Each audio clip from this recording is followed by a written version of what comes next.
네, 안녕하세요. 지리를 알면 세상이 보인다. 지리교사 함동식입니다.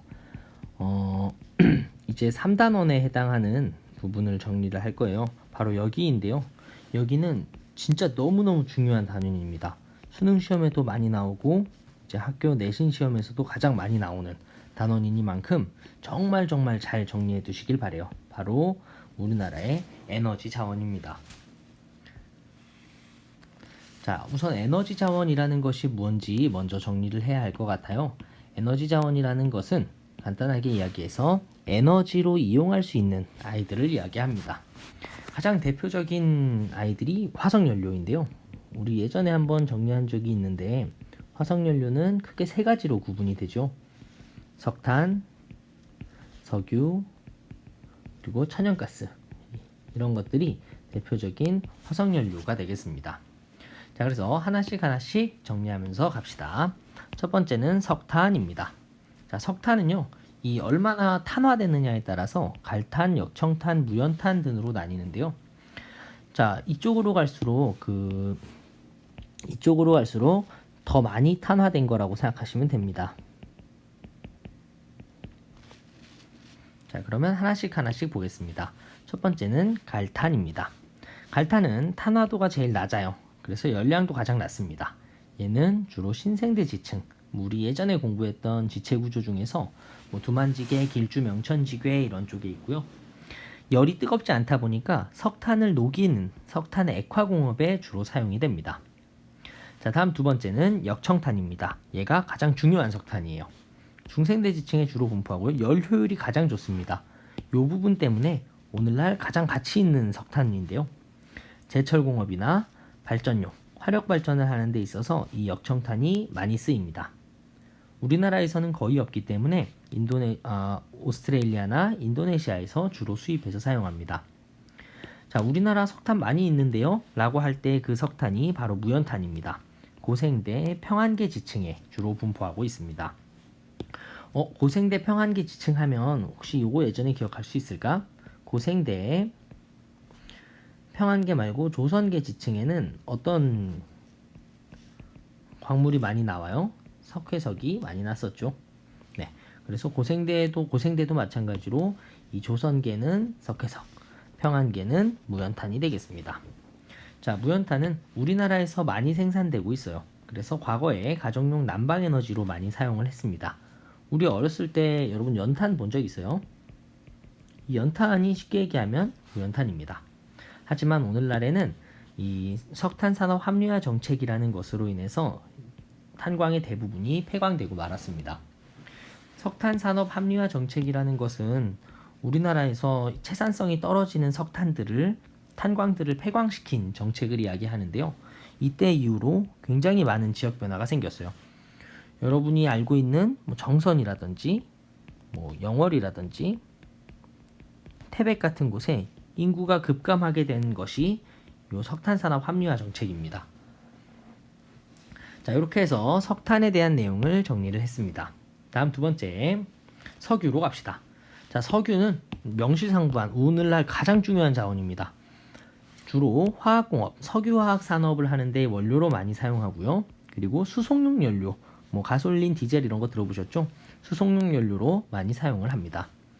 그리고 우리나라에서는 생산이 거의 안 되기 때문에 수입에 의존하고 있어요. 자, 석유의 중요한 특징은 바로 요거, 수송용 연료로 많이 사용한다 라는 점을 익혀두시기 바랍니다. 자, 다음 천연가스로 가겠습니다. 천연가스는 울산 앞바다에서 진짜 쥐똥만큼 나와요. 소량 생산. 그렇지만 대부분 수입에 의존하고 있습니다. 자, 그러다 보니까 우리나라에서 나오는 요 울산 앞바다의 천연가스가 가끔씩 시험에 나옵니다. 자, 천연가스는요 주로 가정용 연료로 많이 사용해요. 가정에서 난방연료로 많이 사용을 하죠. 그리고 이 아이는 다른 화석연료에 비해서 대기오염 물질의 배출량이 적은 편이고요. 오늘날 냉동액화 기술이 발전하면서 많이 사용할 수 있게 되었습니다. 자, 여러분이 표시해 두어야 하는 포인트는 바로 여기입니다.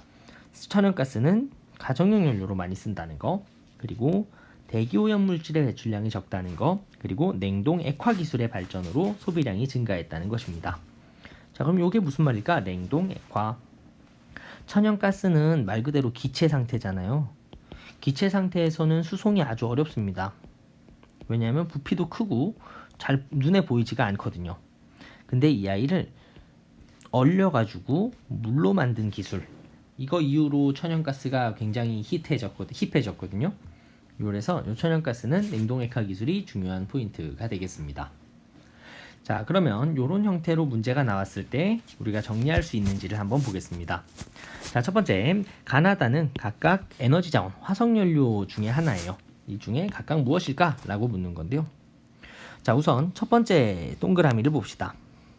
첫 번째 동그라미를 보면 가정 상업용의 비율이 굉장히 높습니다. 이걸 보고 바로 추론할 수 있어요. 얘는 천연가스입니다. 천연가스의 중요한 특징은 뭐예요? 가정용으로 많이 사용하더라 라는 것이죠. 자, 그리고 2번 문제로 갑시다. A, B는 각각 산업용, 수송용 중에 하나래요. 자, A를 보니까, 천연가스를 보니까 요 A가 눈에 띄는 거 보이세요? A의 비율이 굉장히 높은 걸 알 수 있어요. 그래서 요게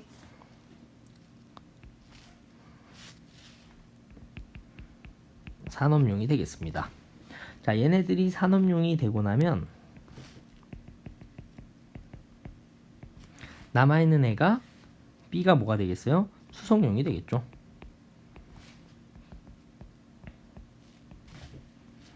자, 그러면 얘도 마찬가지로 끝났습니다. 자, 이 두 번째 자원은 B의 비중이 굉장히 높죠. 물론 A가 가장 높습니다만 다른 애들에 비해서 B의 수치가 높은 걸 알 수가 있습니다. 그래서 요 아이가 수송용으로 많이 쓰이는 자원 석유가 되겠습니다. 마지막으로 산업용으로 대부분 쓰고 있는 요 세 번째 자원은 바로 석탄이 되겠죠. 자, 다시 한번 정리하면 천연가스는 대부분 가정 상업용으로 많이 쓰이고 석유는 수송용이 있다는 거.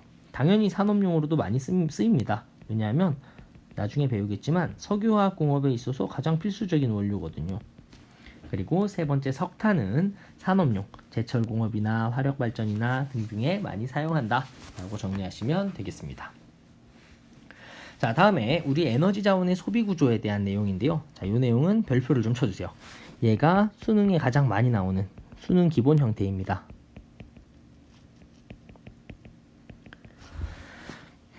우리나라는 1970년부터 2015년까지 쭉 에너지 사용의 소비량이 변화해 왔는데요. 자, 2015년 기준으로 우리나라에서 많이 소비하고 있는 에너지들을 정리하겠습니다. 자, 우리나라에서 가장 많이 소비하는 에너지 뭐예요? 바로 석유이고요. 두 번째는 석탄, 세 번째는 천연가스, 네 번째는 원자력, 그리고 다섯 번째가 신재생 그리고 수력이 되겠네요. 자, 그러면 여기 오른쪽에다가 여러분들 프린트 빈칸에다가도 하나씩을 정리해 두시기를 바랍니다. 우리나라에서 가장 많이 쓰는 자원 첫 번째는 석유, 두 번째는 석탄, 세 번째는 천연가스. 천연가스를 LNG라고도 합니다. 네 번째가 원자력,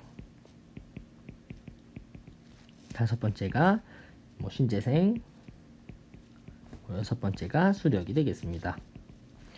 요 표는 꼭 기억을 해 두셔야 합니다. 자, 우리나라의 자원 소비량 순위는 너무 중요합니다. 얘는 너무 중요해서 어떻게 강조를 못 하겠네? 시험에 나온다고 보시면 됩니다. 자, 그런데 이제 과거에서부터 에너지의 변화를 살펴보면 우리나라의 1960년대까지만 해도 석유, 석탄 같은 거 많이 안 쓰고 신탄을 썼어요. 신탄은 뭐냐 하면 쉽게 얘기하면 땔감입니다. 땔감. 나무 땔감이죠. 자, 그리고 나서 이 70년대, 80년대를 거쳐오면서 조금씩 석유, 석탄, 천연가스, 원자력, 수력의 형태로 바뀌었다라는 것이죠. 하나 눈에 좀 익혀두면 좋을 것 같은 것을 꼽자면 바로 요 아이입니다. 1990년대에 해성같이 등장해서 오늘날 소비량 3등으로까지 등극한 에너지가 바로 천연가스입니다. 반면에 원자력은 90년대까지만 해도 3등이었거든요. 1등, 2등, 3등. 그런데 2000년대까지만 해도 3등이다가 나중에 천연가스한테 그 순위를 내주는 원자력도 눈에 익혀두시면 좋겠습니다. 자, 이 에너지 자원을 바탕으로 낼 수 있는 문제들이 정말 다양하게 있는데요. 자, 첫 번째, 우리나라 1차 에너지의 지역별 생산 비중입니다. 자, 우리나라의 1차 에너지가 얼마나 많이 이곳저곳에서 생산되는지를 보여주는 자료입니다. 자, 첫 번째 자료를 한번 보겠습니다. 자, 첫 번째는 석탄입니다. 석탄을 보니까 어떤 지역이 가장 눈에 띄어요? 강원도가 압도적이고요. 그 다음이 전라남도가 되겠죠. 자, 우리나라의 석탄이라 함은 석탄 중에서도 무연탄입니다. 강원도랑 전남 쪽이 많이 있네요. 특히 전남 같은 경우는 그 전남의 화순이라고 하는 곳에 이 석탄 탄전이 있습니다. 자, 다음에 또 재밌는 자원이죠. 두 번째, 천연가스를 보니까 어때요? 야, 100%네. 어디만 100%예요? 울산이 100%예요. 이게 생산량은 엄청 적은데 비율이기 때문에 이 통계치 가지고 장난치는 거죠. 천연가스는 울산 앞바다에서만 소량 생산됩니다.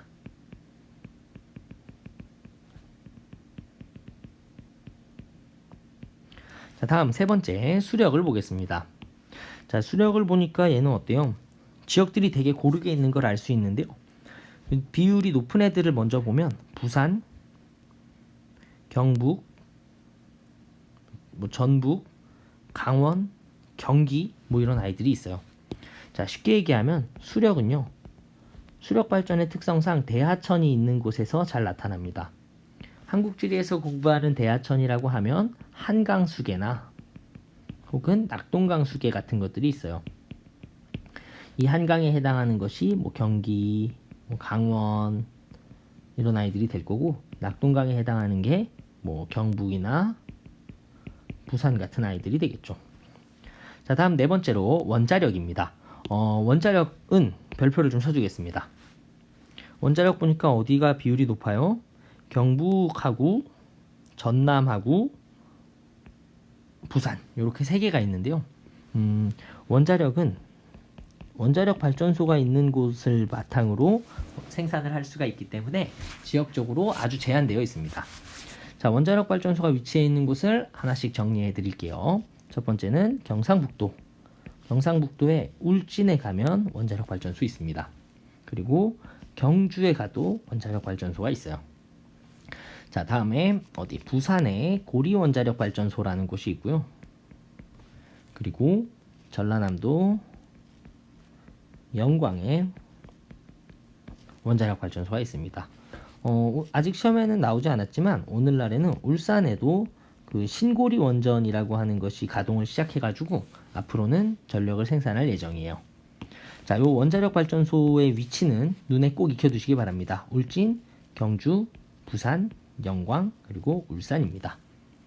그러다 보니까 당연히 이 왼쪽에 나와 있는 원자력 자료를 다시 한번 보면 원자력 자료를 다시 한번 보면 여기가 어디였죠? 네, 경상북도입니다. 울진하고 경주가 중심이고요. 그리고 여기가 전라남도 영광이고요. 여기가 부산의 고리원전이 되겠습니다. 자, 이 자료는 우리나라에서 지역별 1차 에너지가 어떻게 생산되고 있니? 를 물어보는 자료가 되겠습니다. 자, 다음에 지역별 1차 에너지 공급량 자료입니다. 이 자료는요. 1차 에너지를 이 다양한 에너지를 어떤 지역에다가 많이 공급하냐, 쉽게 얘기하면 어떤 지역에서 이 에너지를 많이 갖다 쓰냐라는 얘기예요. 자, 그러면 에너지 공급량이 가장 많은 지역들인데요. 요거는 여러분들 프린트에도 같이 나와 있거든요. 그래서 프린트에 나와 있는 빈칸을 해결하는 형태로 같이 진행을 하겠습니다. 자, 우선 에너지 공급량의 총량을 살펴보면 가장 많은 지역이 어디예요? 충남, 전남, 경북입니다. 자, 충남, 전남, 경북의 공통점은요. 요 세 개의 공통점은 대규모의 화력 발전소가 있어요.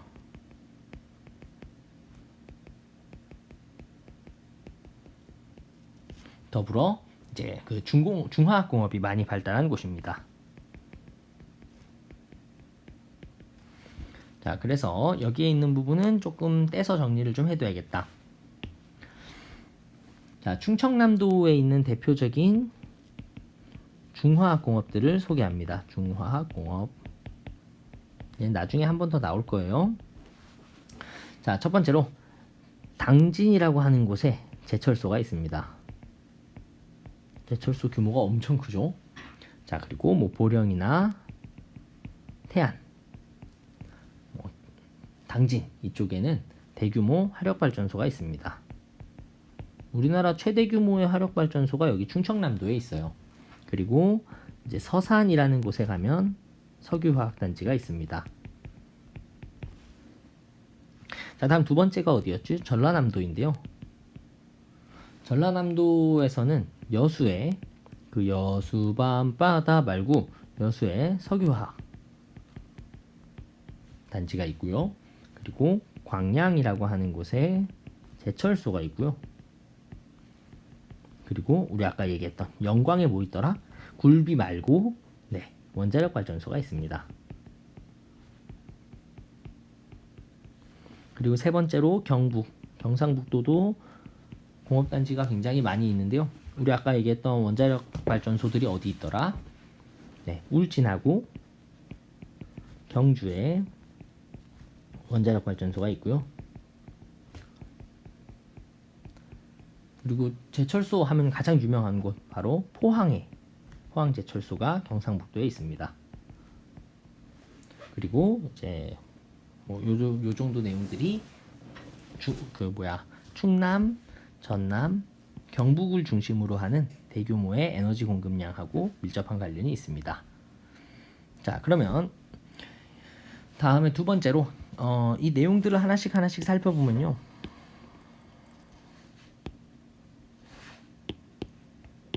천연가스의 비중이 높은 애가 있습니다. 천연가스의 비중이 유난히 높은 애가 어디 있니? 바로 경기, 인천, 서울, 이런 곳들이 대구, 이런 곳들이 굉장히 많은 거 확인할 수 있죠. 우리가 아까 정리했던 거랑 똑같습니다. 천연가스는 주로 어떤 용도로 많이 쓰더라? 가정용으로 많이 써요. 가정용 난방연료인 천연가스는 가정이 많으면 당연히 천연가스를 많이 쓰겠죠. 그러다 보니까 대도시 중심으로 많이 위치한다. 인구가 많은 수도권이나 광역시 중심으로 많이 소비되더라 라는 것들을 확인할 수가 있습니다. 자, 그래서 이 자료들은 몇 번을 강조해도 사실 지나치지 않습니다. 그러면 몇 개 더 봅시다. 원자력 발전은 어디에 있어요? 충남에 원자력 발전 없죠? 자, 전라남도에 원자력 발전이 있고요. 경상북도에 원자력 발전이 있고요. 그리고 부산에 원자력 발전소 있죠. 이거 보면 생각나겠어요? 우리가 그 원자력 발전소가 어디 위치하는지 공부했던 것들. 그래서 이런 것들을 눈에 잘 익혀두시면 되겠습니다. 나온 김에 마저 보면요. 석탄을 유난히 많이 쓰는 곳은 어디냐면 여기 충남. 대규모 화력발전소가 있는 충남과 전남, 경북, 인천에도 제철소 있거든요. 경상남도 이런 곳들이 많이 있다는 걸 확인할 수가 있습니다. 자, 이렇게 해서 우리나라의 에너지 자원에 대한 내용들을 간단하게 정리했는데요.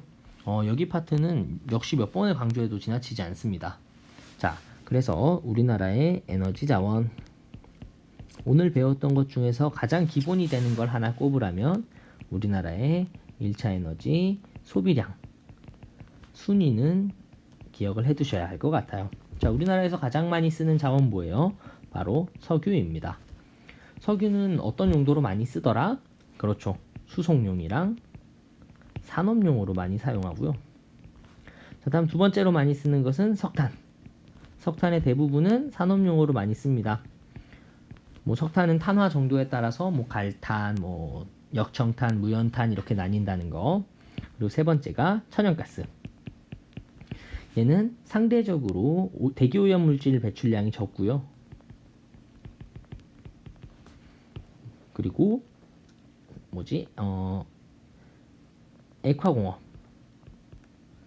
액화공업으로 인해서 사용도가 높아졌습니다. 네 번째는 원자력. 원자력은 우리가 공부했던 원자력 발전소의 위치들 있죠.